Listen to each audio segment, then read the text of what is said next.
Hello, Dr. Archuleta. My name is Nathan Farrell, and I am in your Creativity for Leaders course. And today's going to be my reflection number 1.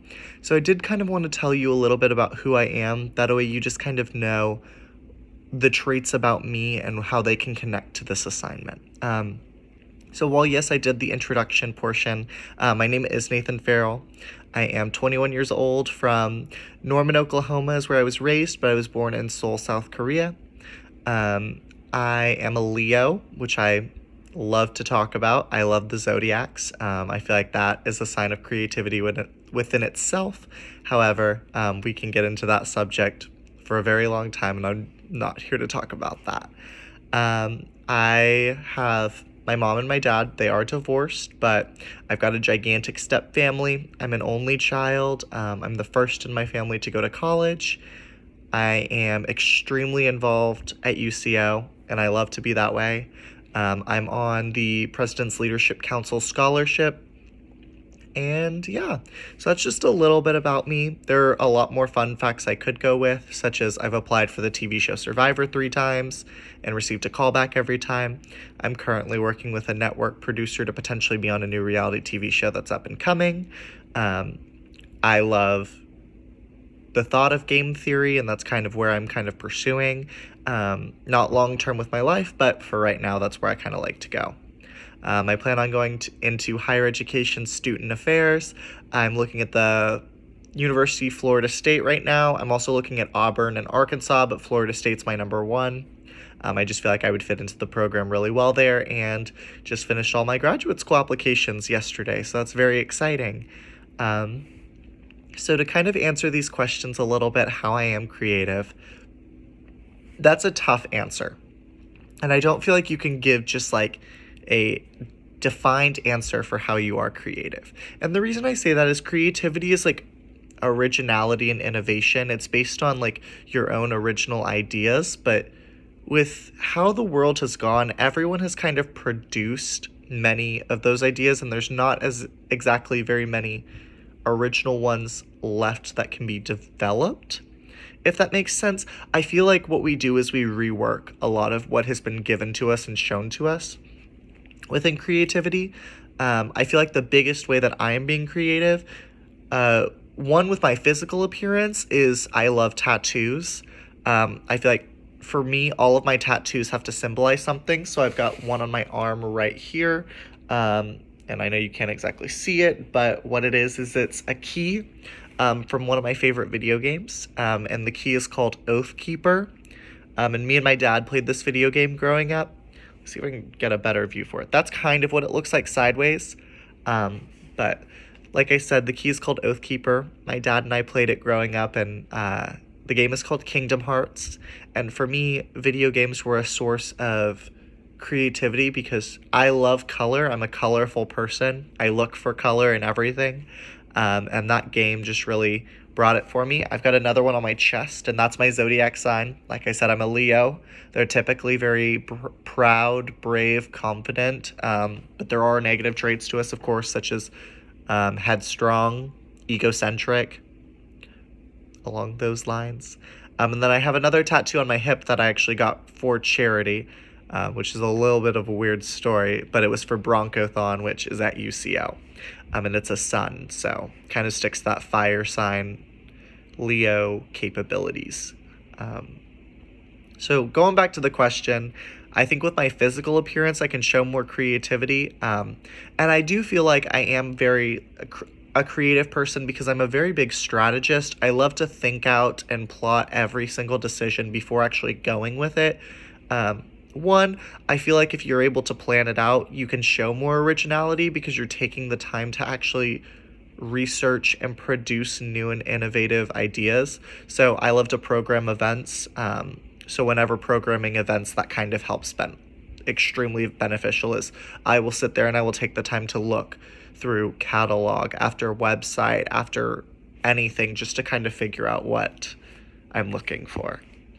So that's how I would say I'm creative. I tend to be more reflective, but also like very strategic whenever I design and create something.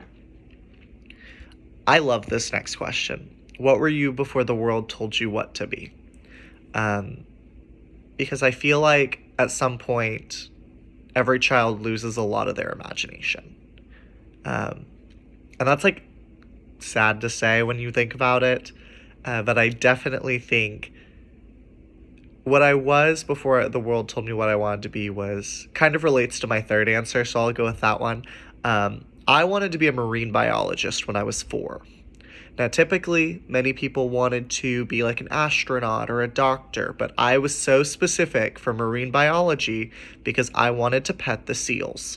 This was a big thing in my house. I wanted to pet the seals because I thought seals were cute. And now I know, I've done my research, seals are a little bit more dangerous. They're still cute, but they are a lot more dangerous than I thought they were. But I think for me, that did not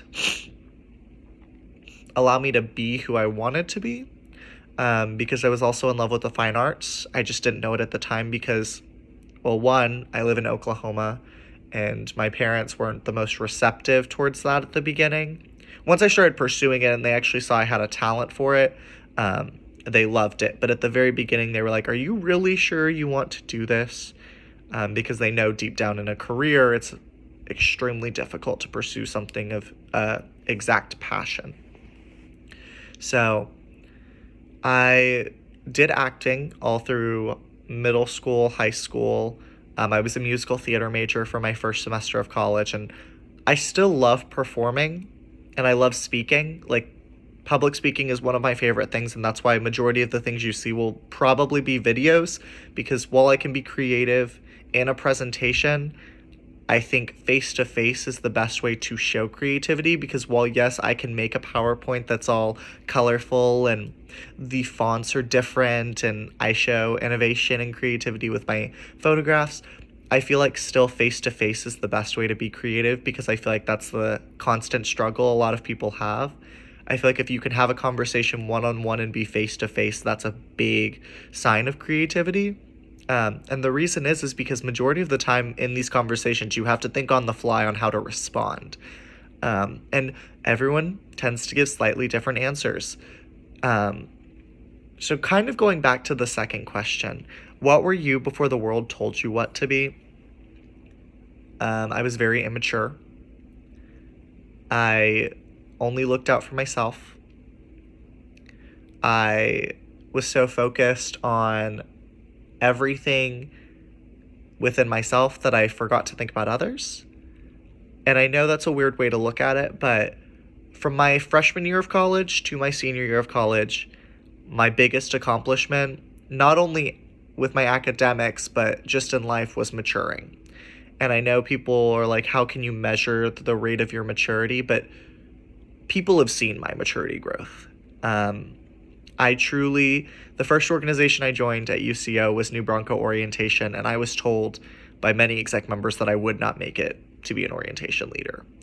And one, that fueled my fire to continue, because I don't quit anything. I will pursue everything I do. And second, when you're told you're not good enough or you're told you're not right for the part, you try to adjust and make yourself right for it. And I feel like I did a lot of that. I feel like I had to shape and mold myself into what it is to be a better leader versus being what they wanted. And I feel like it's different, like, especially in theater. Theater, you're always trying to mold and shape yourself to be the personality of someone else. Whereas when it comes to a leadership role, you're trying to shape and mold yourself to make other people not only happy, but to get the job done. And I feel like that's what I did.